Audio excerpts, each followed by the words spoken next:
What's going on, everybody, and welcome to another episode of Carbonite Bouunty BS with me and the nerds. How's everyone doing this week? Oh, awesome. Awesome, guys. Awesome, guys. Welcome back again. Just general housekeeping, guys. Welcome, everybody, to the stream. And if you're listening to us on various platforms, welcome as well. Just quick tips here. We'll go around the room for all our new listeners out there and just give a quick introduction. The guy below me here will be our man of 1,000 names. Looks like he's frozen right now, probably coming back from Batu himself. It's our guy, Admiral Tar-Ken. He's just concentrating. Yeah. The force is strong in his house. To my left or right, depending on how you're viewing this, man of really no introduction. Award-winning comic book author so far. We're award-winning comic book author himself. No, that's all jokes, but really he has a good comic book that hopefully we'll give him a couple minutes to explain to some of you guys who haven't heard. But the theme of these himself, our guy DP Brown. That's me. And to the cat corner left or right of me, the guy of many facades, and right now he is our producer / the button man. We'll have our guy and another OG member of the channel, SC Hitch. How you doing, Hitch? What's up? Only I press the button. Correct. But yeah, guys, like I said, it's good to be back here. We just finished up Bad Batchseason 1. And before we even dive into our thoughts about the ending of the season, some big news has come around, over the last week and a half. You've seen, I'm sure, on the internet, have heard about it. And if you haven't, we will be the first to let you know. So big news in the Star Wars realm for everybody who is a fan of Star Wars things and theme parks. Disney has finally announced sample, and we're going to just say this, sample pricing for their Galactic Star Cruiser, which is essentially, and I'll read this verbatim, so I'm not chopping up Disney's words here. Thank goodness it's a relief. Yeah. So yes, I just for anybody Disney, shout out to Disney. If you want to give us a free stay, please do. Don't see it happening based on this, but you are going to live your own Star Wars story. The Galactic Star Cruiser is a revolutionary new 2-night experience where you and your group, if you can afford a group, will embark on a first-of-its-kind journey of your own. It's the most immersive Star Wars story ever created. Live a bespoke experience, journey, and further into a Star Wars adventure than you've ever dreamed. And that's their verbatim of what this will be. Essentially, for those who aren't aware of it, it's a kind of a cruise that will be on land that, is a virtual experience that will assimilate a Star Wars, basically would be Jeff Bezos, I guess. We're going into space, and we're going to live on a fictitious planet that Disney Star Wars has created for 2 nights, and we'll have various experiences, whether it be going into a lightsaber dojo, being kidnapped by either the First Order or the Rebellion, and various other experiences that haven't been laid out yet. But before we get into pricing, guys, what were your initial thoughts? Because, as I've taken some of this in, it doesn't sit with me that, I like Galaxy's Edge, but the more I think about it, why couldn't we just went to a planet like Hoth or Tatooine? Like, you know what I mean? The more I think about Galaxy's Edge, I just think that it could have been a planet we knew. And I think that really would have grabbed the fan base a lot more. It's just really leaving me with a sour taste. Everything is. Well, what are you gonna do? This feels like the first piece of some insane, 21st century theme park experience that we can't even conceive of right now. This just feels like the monorail part of what Disney's going to build. And I would not shock me if they were in the works to build a Hoth or to build a, maybe not a Hoth, maybe Endor would be more likely, right, or something like that, just for logistics, but something like that. And it wouldn't shock me if this was just the piece that connects all of that together. But man, it must be ungodly expensive to run those things, let alone, my goodness gracious, for Disney, a company that's literally, sitting on a nugget of gold the size of Manhattan. That's what happened. Walt Disney walked out the backyard of his house in Missouri, dug huge gold nugget. That's actually what this has all been about. And listen, Disney's going to have to expand into these other properties because guess what's happening at some point in the near future? The mouse is going to be public property soon enough. So I think this is the beginning piece of a huge investment that's even a order of magnitude beyond what we're even thinking about right now. Yeah, I agree. And, you got to remember who's doing this, Disney. And I've never been to Disney. Know a lot of people that have, and I've always been in the mindset that what a ridiculous amount of money and expenditure of energy for an amusement park. But if you look into what they do, I mean, it's not just an amusement park. They take a child, and every fantasy that child ever had, from a book to a movie, they make it real. Like it's real. Like these actors, these what do they call them? Hosts. Yeah. Like Westworld, they are immersed in this world. So whatever Disney's going to do, it's going to be 100% accurate and immersive and fun.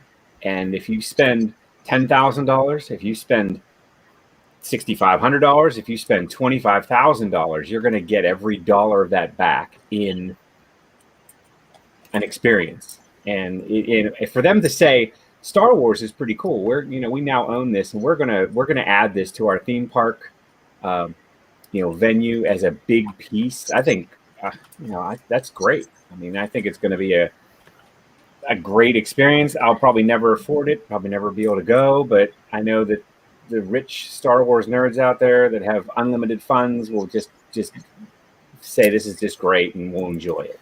Well, and that's the big talking point. I mean, I don't know if you read, Ken, but there are a lot of people like kind of almost boycotting this. I mean, there are some big Star Wars YouTubers, a lot of people who can write this off financially, who are saying they're boycotting this just due to pricing. I mean, it's when we think about Star Wars, and as you said this multiple times, Star Wars is based on family. So I get it. I mean, the Disney price, I wouldn't say it's absurd because I see the price of like our local park, which would be Kennywood in the Northeast, Pittsburgh area. I mean, absurd. Without a discount, I think their tickets are like $80, without like a discounted ticket. So for $80 to go into a Disney park, which right now I believe Magic Kingdom is $192 for the day, it's not that much more when you see of what you're getting. But I mean, so when we break down this pricing, they have sample pricing. Obviously, as I said, it's 2 nights. So to give you an example, a family of 4. The guest per night is going to be $749. So the whole voyage, pre-tax, is $59.99. So $6,000 for 4 people for 2 nights. That's pre-tax. So you're looking to be around, and then amusement park fees in Florida, I'm guessing you're going to be around $6,700 when it's all said and done. That's not palpable for a family of 4. And these are, like I said, people trying to live out their Star Wars dream for 2 nights. Mm-hmm. I don't even think the Disney Wish is that much for a 4-day voyage to their Hawaiian island. So, it's a little much. And then in the language here they have, so your package, the Disney includes Hollywood Studios, the day of and day 2 experience. Mm-hmm. Stay, cabinet, meals, excluding alcohol. Well, you're going to get it looks like 2 breakfast meals, 2 lunch meals, 2 dinner meals per guest, gratuity included, thanks Disney. 1 quick service meal, one that consists of 1 entree, 1 non-alcoholic beverage. If you are over 21, 1 alcoholic beverage will be allowed. And for guests ages 3 to 9, 1 free children's combo offering will be used on theme park day, which I believe is day 2. And then entertainment experiences and basically things on board the Star Cruiser. They don't have any pricing as far as like if you order things in their little bar or things like that. So it's cut and dry. And, the big asterisk, I guess, is this is a list sample rates. They do have official departure dates. It looks like the first official departure publicly will be August 20th of 2022. But I mean, as of now, that's the launch day of the whole experience. So like I said, the idea, the concept is cool. From what I've seen online, this place looks exceptional. It's it literally you're in a new world, which I'll give Disney that. All their theme parks, whether it be here, I've been to the one in Japan. The theming is phenomenal. The parks are great. I just think for the price you're paying for this, I expected more, a lot more. When Robert Ford first created this whole concept of Disney, I mean, we're not talking about Westworld. Never mind. Anyway, basically. I need to be the man in black on this. Yes, seriously. Yeah. Taking out hosts left and right. The Disney is as Kim was saying and everything, they do everything to perfection. So I mean, even to the point where you got the janitors brushing, using toothbrushes to make sure everything looks spick and span on like the floor grounds and everything. So everything looks precise and looks neat. So you're getting what you're paying for, basically. I can't imagine that Disney would have these rates if they weren't going to give you that great of an experience. I mean, you don't put this stuff out there and not give that Disney effect. Disney does everything to the T, and whether you think it's worth the money or not, and maybe we can't afford it, the family for it's just like the price just seemed like just outrageous out there. Somebody's going to pay for it, and somebody, and I imagine Disney is going to do their best to try to give them that that experience that they want. Now, granted, this is a first for them, as far as this type of experience. So, who's to say that maybe a few 2 or 3 years down the line they can't perfect this to make it that much more better for the guest to experience, to make sure they get the maximum out of their money and everything. Yeah, they got to start with the maximum revenue, right? So they invest this, they build this, they got to get that back. So they're going to get that back with the first 50,000 tickets, right? They're going to get that back. And then maybe they can take it down a little bit. They can say, okay, so now it's not 4,900 for 4, it's 3,500. Then maybe it's 2,800. And then they'll do special rates. So you wait a couple years. Yeah. If you want to be first in, if you want to be exclusive, if you want to be first in here, you're going to pay the $4,900, and you're going to smile when you write the check. I'll be selling my best car. I have my ticket here. There you go. You're going to sell your best car. Right. So there you go. You already understand. You got it. And it's limited edition. It's right. First run. It's the first. You're the first ticket through the door. There's something to that. And those YouTubers that are saying, okay, that they're talking about the price. If they do go, and while with Magic Soda, they could go so that they can come back on their YouTube pages. I mean, they can write it off. They can literally write the people with their revenue. It's a free trip. I mean, my point is like they're going to come back and talk about something. You be the first one, like Kim was talking about. You wanted to have this experience to talk about. Right. So you're the first to you're in an exclusive window. You're the first to talk about it. You want to tell it to all your friends, good or bad. You just want to tell them about this experience that that you had. So they can afford to do that. I'll wait a couple years. Wait till the price comes down. Is like as Ken said, until it's affordable enough for me and my family to actually experience this thing. Once I see the reviews come back and say, okay, this is worth the money. This is worth the whole experience. I can give you guys a sneak peek that on this channel, I will be able to give us exclusive content for the Galactic Star Cruiser. And that's a true statement. I have some friends down there, so I've been in contact with somebody in marketing. I don't know if we'll be in there for the press release when it opens early for press and members of the exclusive team to get to go in early. But on this channel, we will have content of the Galactic Star Cruiser. I'll be giving a full review. It won't be a party of 4. It's just me and my wife go, and my kids are a little older now, and they don't want to. My oldest doesn't want to come out of his pocket for the trip, so we'll be going. So we'll do a guest, 2 guests. Not sure where they'll put us as far as cabin or where, but on the channel we will have an exclusive review of the Galactic Star Cruiser. So some bonus content for everybody out there who likes Nerd Encyclopedia. So awesome. You know, and we'll see. I mean, with stuff like this, I don't know whether you'll be allowed to record, if we'll have Wi-Fi in there, you know, if we'll be able to stream. So there'll be rules, I'm sure, laid out, what they want people to see, what they don't want people to see. But stay tuned, as we will have some exclusive content for everybody on the channel. Whatever you do in the privacy of your room is in the privacy of your room and stuff. So. Yeah, you just, The Emperor's room. turn it off after that. We don't we don't care. Right.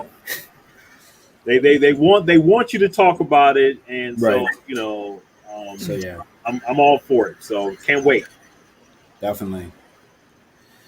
Man, that's exciting. That's going to be. I remember when I went to Disney in like 1996, and I was just like 1 year too old, probably. But I'm the oldest in my family, so what are you going to do? It happens like that. And there was stuff there that blew my mind then, and it's been. I mean, who knows what we're going to see in these things? Real lightsabers that light up and actually can cut stuff in half. And man. Well, they didn't really say where you're going to go. They said it's a cruise. I mean, for all we know, by the time this thing rolls out, maybe Elon Musk has gotten them some sort of a deal, and this goddamn thing is going into space, right? Now, does that change things for you? Like for $4,900, would you take your family into sub atmosphere, like just above the cloud layer, zero gravity, one orbit around the Earth, and back down? I mean, that I'm signing the check today. I don't have the money, but I'm going to sign the check. I'm going to post date it for October 2022, whatever date. I vote yes. I want the experience. Yeah, I would. Yeah, I'd do it. For sure. I do it. You know, All right, Disney. I just upped it. So we're not in the ocean. We're in space for 2 days. Make it happen. Make it so. Don't put that beyond them, man. But like I said, it's a fun topic, and if you guys are looking, all this stuff is on the Disney World website, so it's public. 2 days. So I'd love to go to space for 2 days, especially when it comes to Star Wars. So gotta love it.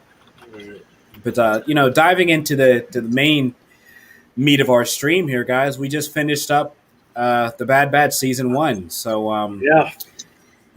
we'll have different opinions on this. I'll go last because I'm sure I'll be the opposite. But you will be. You will be. Apparently.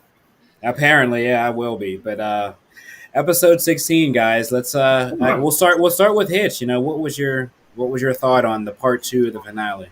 Oh man, okay. So stretch. What did I want to see? I talk about some discrete things when we talk about these things. I wanted to see variety. I wanted to see a different sort of type of show every week. I wanted to see something different. I wanted the Raid Squadron. I wanted Special Forces. I wanted to be surprised. And this week, the show surprised me. What did I get? The Poseidon Adventure. Not so bad. Right? I mean, we get the Poseidon Adventure. We had Clear and Present Danger this week. We had the, we had the Hurt Locker earlier. Journey to the center of the earth, right? Journey to the center of the earth. Journey to the center of the earth. We've done all that stuff. And so for me, this landed because it's a disaster and it's the Empire's fault, right? And they played all the way out. This cloning facility is disintegrating around our Bad Batch, and they have to survive in an environment that, it's like the submarine from Das Boot, pretty much. You know what I mean? Everything's trying to kill them. Das Boot. Yeah. So great. What they sort of reset everything kind of at the end of this. That is probably going to be my number one. I don't want to maybe cover everything, but I want to talk about the status quo. As far as wrapping everything up for the first season, I thought this sort of set the stakes forward for us moving forward and told us, who's going to do what. And my question moving forward is going to be, what's Omega going to end up doing in this group? She's the oldest. She's the smartest. Mm-hmm. What's her job? Mm-hmm. Right. Yeah, totally. So here's the thing. Great episode. Nice way to tie up this particular season. It's a great starting point for what's to come. I felt like they did a really good job of building the characters, creating the divisions in the team. I mean, so now we have this huge conflict now between what's his name? Bullseye. Crosshair. Crosshair. And what a shot, right? What a shot that was. That was like 1 in a billion shot, right? 200 meters down in the water where you couldn't see, and he nailed it. I mean, that was great. So you have this rift between him and his brothers. Omega is on both sides. She has both of their trusts. She has his trust, she has Crosshair's trust, and she has Hunter's trust and Wrecker. So, I mean, there's a lot going on here. I think they ended it just poetically. It was just really well done. It was a great adventure from beginning to end. It held together. It was good continuity. It tied up a lot of stuff that we saw in the season before, and all these different relationships that we're building. Omega is the boss, obviously. Like you said, she's older. They don't realize that until the end, but she's actually more mature and older than them. And at that point, I think she becomes more of a leader, more of a, she's basically going to be, they're going to look to her first when a big decision needs to be made. But I loved it. I watched it a couple times, actually. I watched it again today. It was great. I can't believe that that they did 2 episodes of them trying to escape from Kamino and everything, or an episode and a half, I should say. And this episode, I would say this was the episode that made me actually like Omega, and I wasn't really loving her like throughout this series and everything, because she just seemed to have that Mary Sue-ishness, if that's the thing, to where she could do nothing wrong. She was doing everything right. But just you get her, you get her in this episode. You get her sense of right and wrong. It reminds me how Ahsoka was in the beginning of Clone Wars, and how you just grew to love her. As the series went on, this season, as short as it was, from the introduction of Omega up until the very end there, I mean, it provided a really great arc for her character. She has this sense of right and wrong, especially when she went back for AZ1. It was the AZI, A to Z, yeah, that was great. And I was feeling for the little android. I'm like, oh wow, he's about to be done. Battery is about to leave him and everything, or flow out and everything, and then Omega just came back to save him. She wasn't going to leave the robot. She wasn't going to leave the droid. I mean, the droid's not human, but she feels anything that has like some sort of like spirit or whatever, a purpose. Anything has a purpose. Anything that's purpose, she's down for it. She's down for Crosshair, no matter how many times he goes against the team and everything. She realizes how much her brothers, she realizes how much the Batch loves Crosshair, and she wants to intimate that to Crosshair.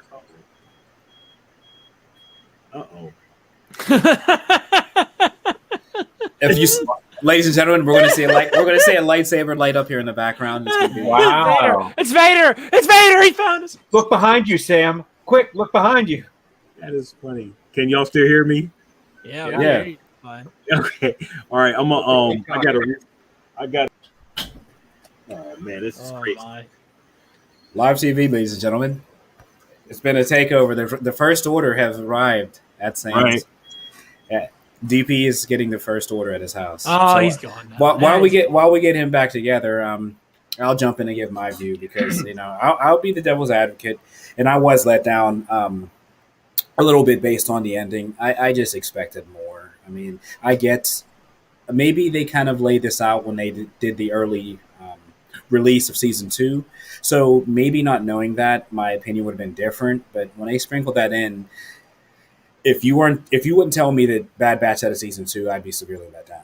I mean, it was a setup to a second season, but it's just it's like Disney doesn't care for Star Wars spoilers as much as they do maybe Marvel.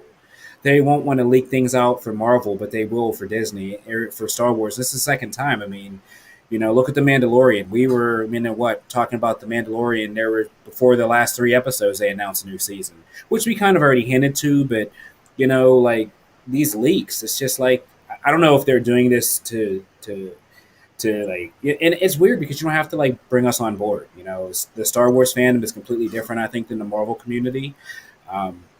You don't have to like leak things to us for us to understand your vision. Just keep releasing the episodes, because I think that was part of the suspense of the Mandalorian, of not knowing what was next. They weren't putting anything out, and for that to come out literally like a week before, a little soured my taste, because like I said, I would think that second part they would be off the planet. I was hoping we had a snippet of Vader or something, or just a little more. It was a good episode. I like what Ken said about tying up a mega story, really developing her as really the eldest, and basically she's the older sister to all the clones. She was the first one. She was the the originator of the only female, right? Correct. Yes, the only female, which was unique. Yeah. She's really the eldest, and you've seen how in previous episodes how the Kaminoans really took to her. It was she was a daughter to them. That was they've been trying to get her back, and the fact that she came home and she knows passages, she knows the city. It was one of those things of the Bad Batch. It was kind of like they had a reset of their brain, and the fact that she knew everything, and they were like, well, how do you know this?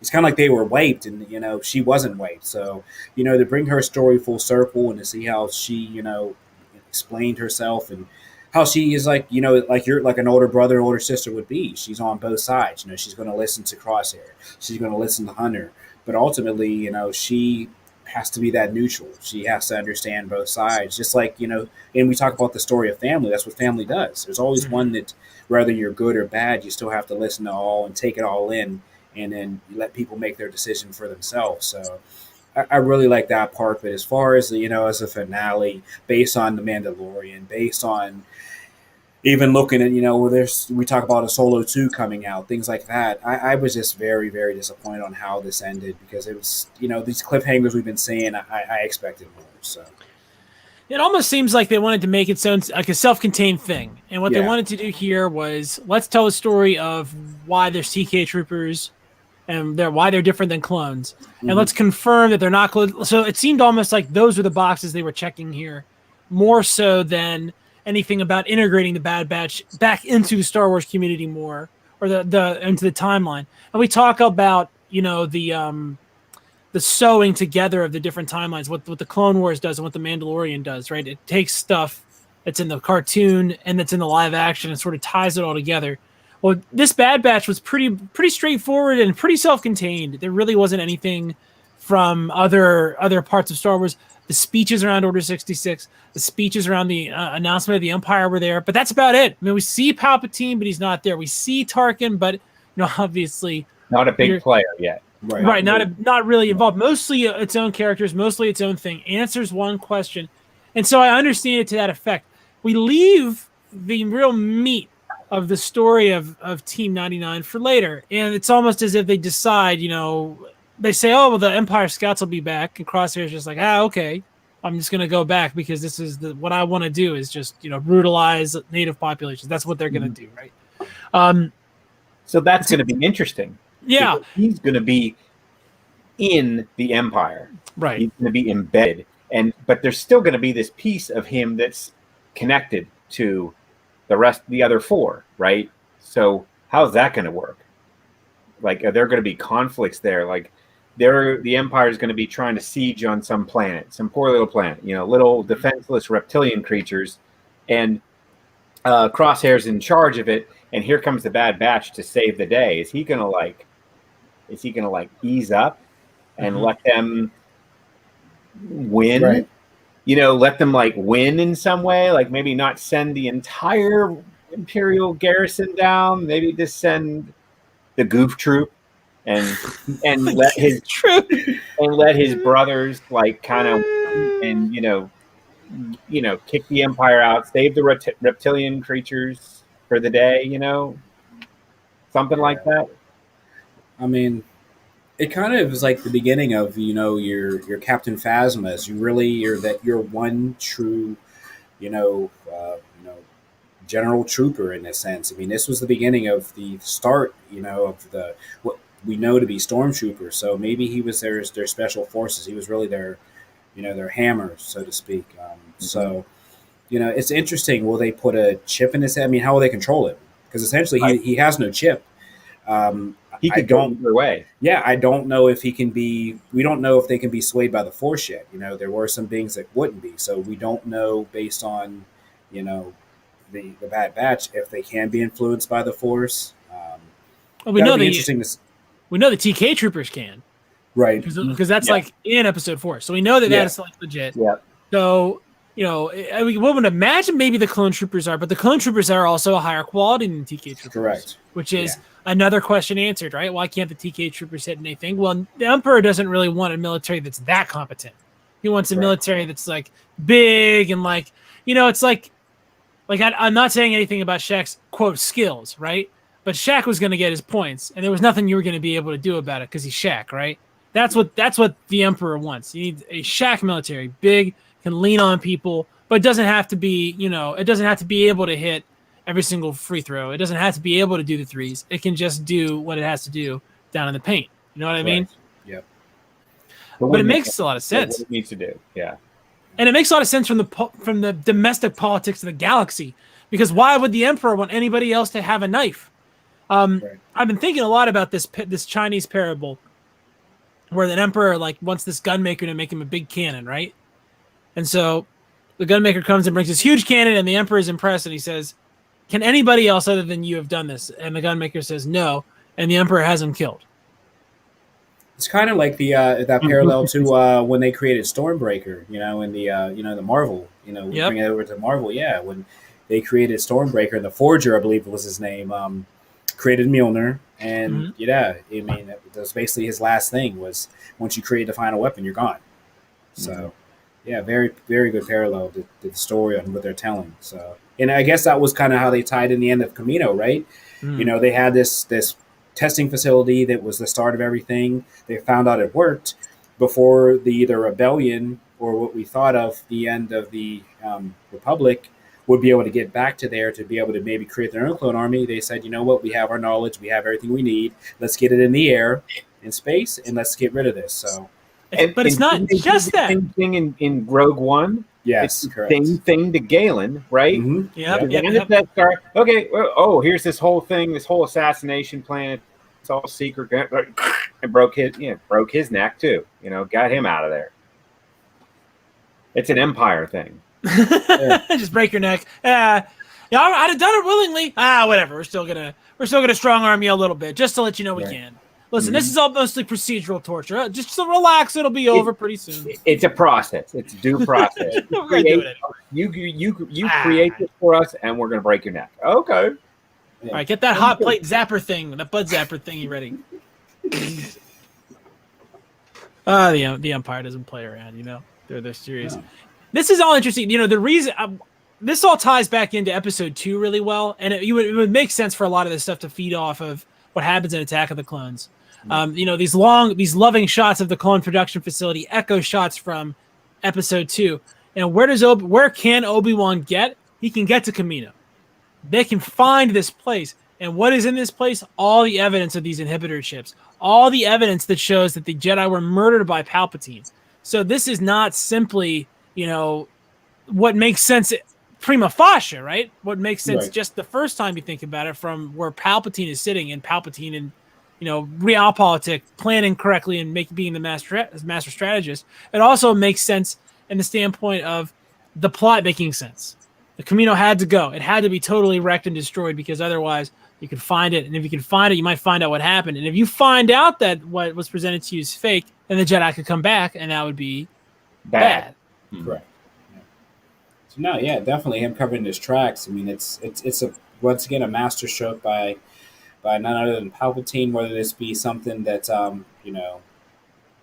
Tar-Ken came up with, there's, And how about here's something that should make you happy, T-Mitch. When's Rampart going to get wiped out? Right. because he can't stay around. Rampart is in some trouble. Tar-Ken needs to Yeah. get rid of that guy. Let me tell you something. If you ever have a bad piece of information, a bitter pill, right, to have somebody swallow, it's always better to make somebody else be responsible for that pill. Yep. 100% of the time. It is not, and we're learning that today in real time, coming to you from August of 2021. Look it up if it's a long time from now. But it's sometimes pills can be bitter. It is what it is. But Rampart is the sacrificial lamb, because why would the Emperor want to be like, I'm the one who's making you get ID badges and you can't fly anywhere? Like, why would he want to do that? He doesn't have to. So he has this sacrificial lamb that he can trot out there and be like, oh, it was all Rampart. Yeah, terrible Rampart. All him. Look at him standing there on the bridge in that Star Destroyer. It's also his fault that I'm deformed. He also said girls wouldn't like me. And he was wrong. I went 4 years of college and didn't meet one. My hair looks great and my car is awesome. It's funny because it's like another tie into like what Hux's character is when you see the final prequel trilogy. So it's like it's a nice play on that. They call those people useful idiots. Right. They're people that you can just, they'll do what you want them to do and you can just get rid of them later. Tar-Ken we know has longevity, right? Tar-Ken we know is his 20-year career is gonna move forward, and this secret science division is a big deal. We see it, like you guys are saying, in Rogue One, a lot. And so it's interesting how, even though this is a self-contained story, the big picture is this is tying everything back together to the movies. Correct. So we're getting that depth that we usually get here, but it's not being delivered to us in the form of a cameo sort of link. Like Vader doesn't show up to run this, right? And maybe it's because it isn't as bloodthirsty as it could have been, because the Emperor wants to keep the cloners, but it leaves some meat on the table, and that's what I like. There's a danger in consuming all the meals right away, right? I'll tell you, I have an infant daughter, and there is an absolute danger to her taking that whole bottle down fast, because to you too, because you're going to get barfed on. Well, I was a 90s kid, so I know how a super soaker works. So you know the principle of how all that is. Pressure, liquid, trigger. Yeah. We were over at my poor father. We were over at my dad's yesterday, and she got me, and it ricocheted and went like 6 feet that way, like off of my shoulder. So it had some velocity on it. Anyway. And that stuff's worse than paint. I mean, like that's worse than enamel paint. Like nothing gets that off. It's just like, oh no. And what's up with stealth mode on that stuff, right? You can't even, you don't know. Like you got to check every single time if it's wet or not. All right, that's enough. That's enough dad stuff. Barf humor. This is a Star Wars podcast. We don't want to talk about barf. The jokes we make are about stepping in poop, not barfing. This isn't a barf universe. It's a poop universe. Blue milk. It's blue, right? Blue milk. Yeah, it's blue milk. I mean, we keep forgetting that Luke Skywalker once again had, drank milk from I don't even know what it was. Space from an udder, literally from a nipple. So it ties into what an infant, and there's he was already educated. He was old. He was already he was a Jedi Knight. He a master. He retired, and he was still drinking from an udder. I'll still, when we get back into those, I'm never going to let that down. I'm about to get that picture on a T-shirt.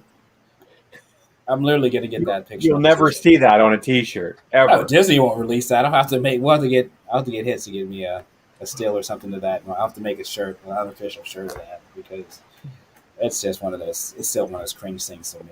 We'll mock it up. Get it done.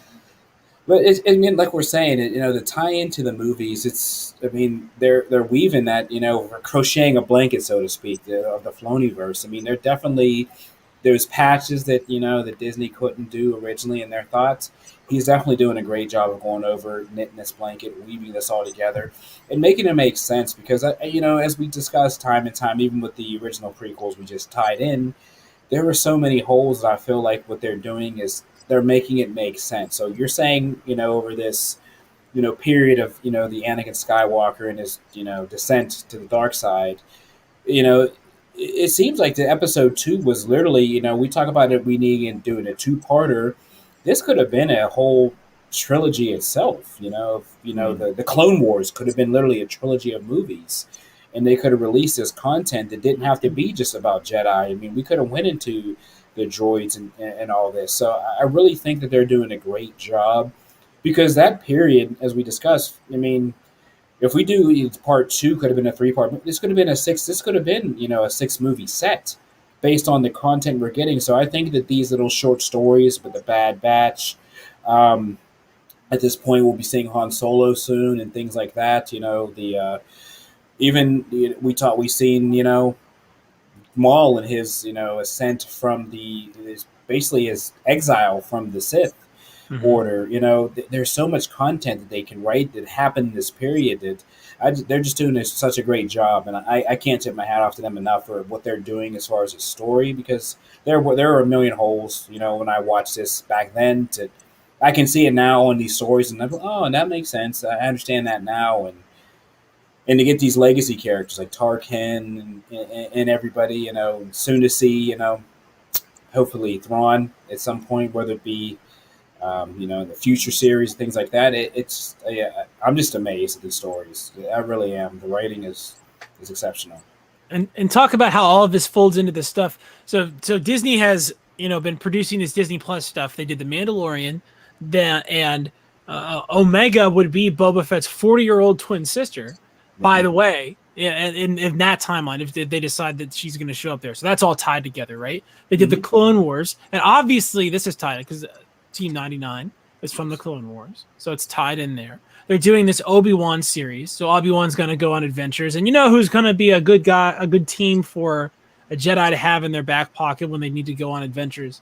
These guys. So there's ripe opportunities for some form of the remains of this to show up.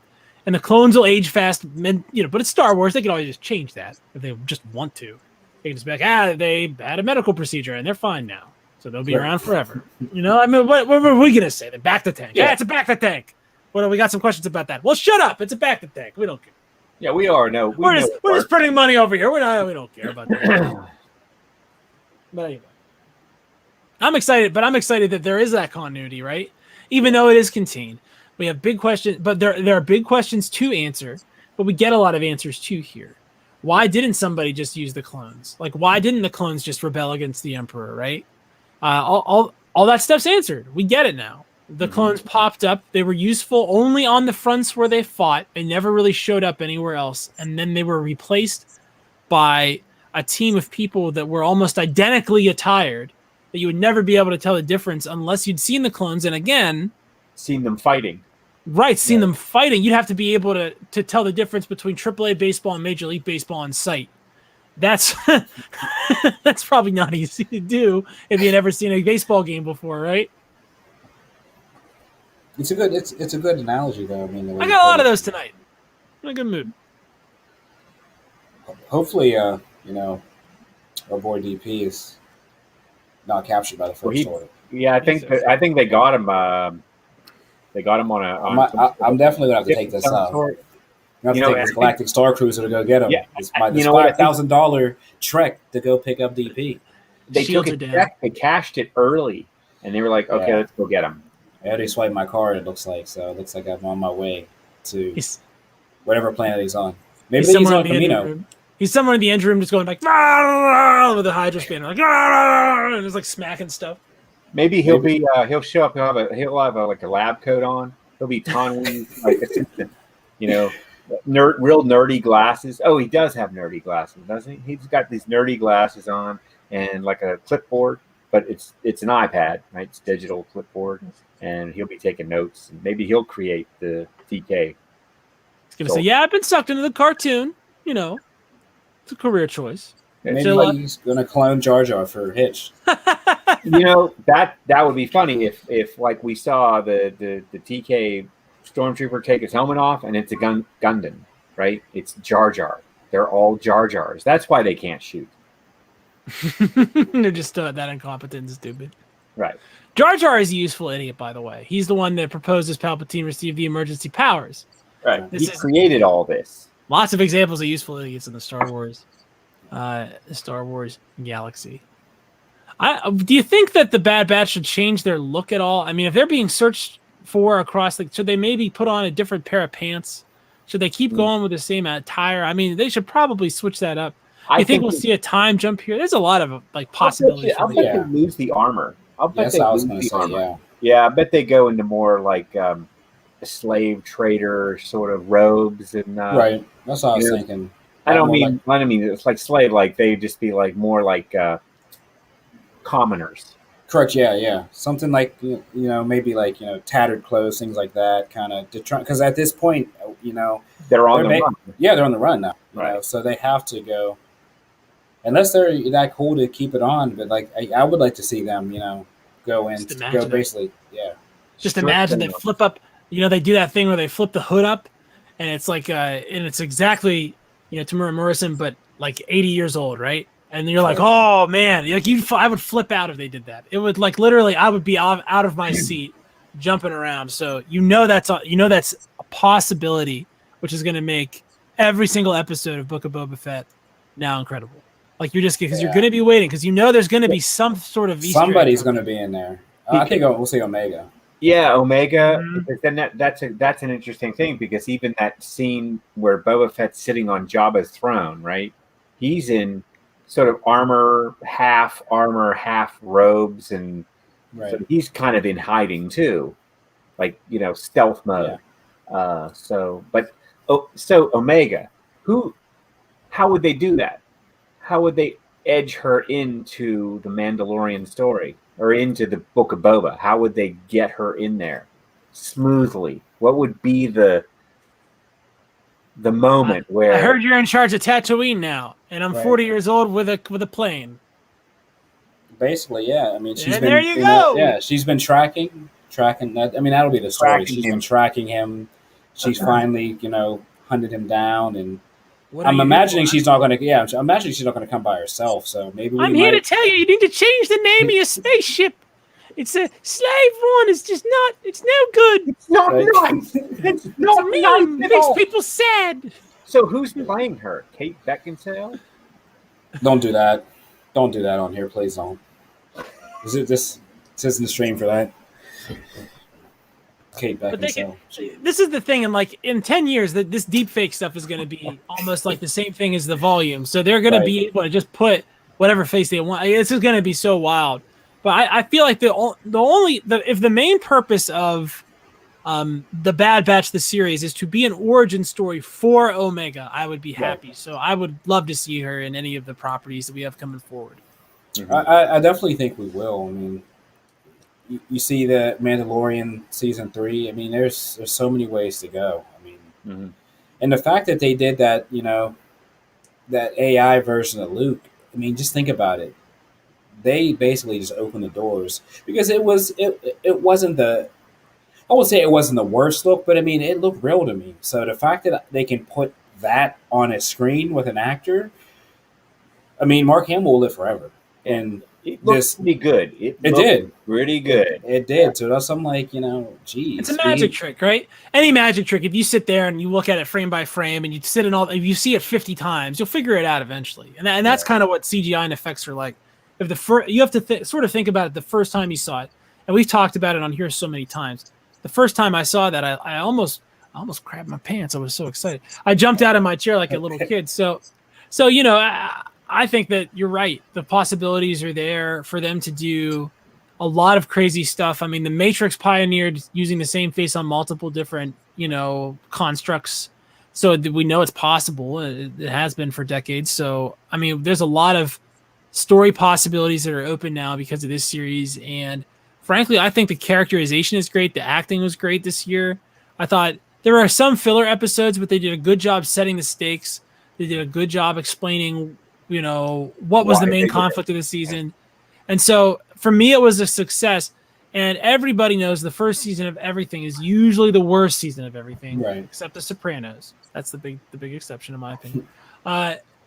So, hey, it's only going to go up from here. And we're only going to like the characters more the more we see them. Definitely. Yeah. I mean, excited for season 2 whenever that does launch. I don't think they leaked a date yet, have they? I know. Yeah, so that's kind of up in the air. That might be on the back half of 2022, but I mean, as we've discussed multiple times, guys, that 2022, even the second part of this slate for Disney content is ridiculous. Star Wars content, at least. I mean, You talk about their other IPs, whether it be Marvel, some of the movies they're doing. I mean, Disney. It's a gold mine. They're just sitting on a gold mine. Whether Even they Marvel, these stories. like this isn't our Marvel show, this isn't our comic book show, but even what's like if you think about what's happened, like Marvel started doing this ahead of Star Wars by a year or so, and where we are with Marvel series, where it seems like every single week for the whole year there's new stuff, and it's usually awesome and mind bending and really really good. If Star Wars is able to simply duplicate that, and they're ready to incorporate animation from the beginning, if they can simply replicate what they're doing with Marvel in quality and like amount and volume, then this will be a humongous win for Star Wars fans, and it would blow the mind of anybody that didn't know about Disney's acquisition. Like if you were looking at 2010 Scott, for instance. Mm-hmm. Yeah, I mean, just and it's a shameless tie-in. I know it's not the comic book show, but just seeing that as we discussed the Galactic Star Cruiser, I can see them now because they're already murmuring with the Wakanda Forever announcement, them creating Wakanda, and it looks like Disneyland, California. What's to say that if this isn't successful, they create a stay in Wakanda or something like that?